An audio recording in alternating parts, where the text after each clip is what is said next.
Things you should know before joining law.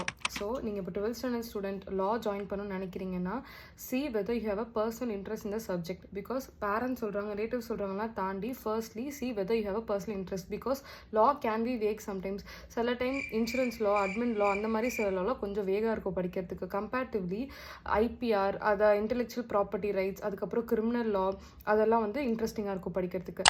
Secondly நிறைய sections படிக்கணும். சொல்லுவாங்க செக்ஷன்ஸ் நிறைய படிக்க வேணான்னு, அப்படி கிடையாது. எப்படி ஒரு டாக்டருக்கு டிசீசஸ் நேம் ஞாபகம் வச்சுக்கணுமோ, இல்லை கீ டேர்ம்ஸ் ஞாபகம் வச்சுக்கணுமோ, same goes with lawyers also.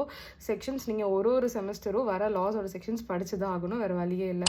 Thirdly case laws. Case laws பொறுத்த வரைக்கும் எங்கெங்கேயோ நடந்த கேஸ் லாஸ் எல்லாமே நம்ம படிக்கணும். Like state of Tamil Nadu versus ஒருத்தவங்க பேர் இருக்கும், இல்லை state of Andhra Pradesh, state of Bombay, அந்த மாதிரி இருக்கும். ஸோ ஒரு சப்ஜெக்ட்டுக்கும் மினிமம் நீங்கள் 20 கேஸ் லாஸ் படித்தாதான் அந்த செமஸ்டரில் நீங்கள் நல்லா எழுத முடியும். ஸோ இதெல்லாம் ஞாபகம் வச்சுக்கோங்க. Currently if your law student are an advocate, இது என்னென்ன நீங்கள் சொல்லணும்னு நினைக்கிறீங்கன்னு கமெண்ட் பண்ணுங்கள்.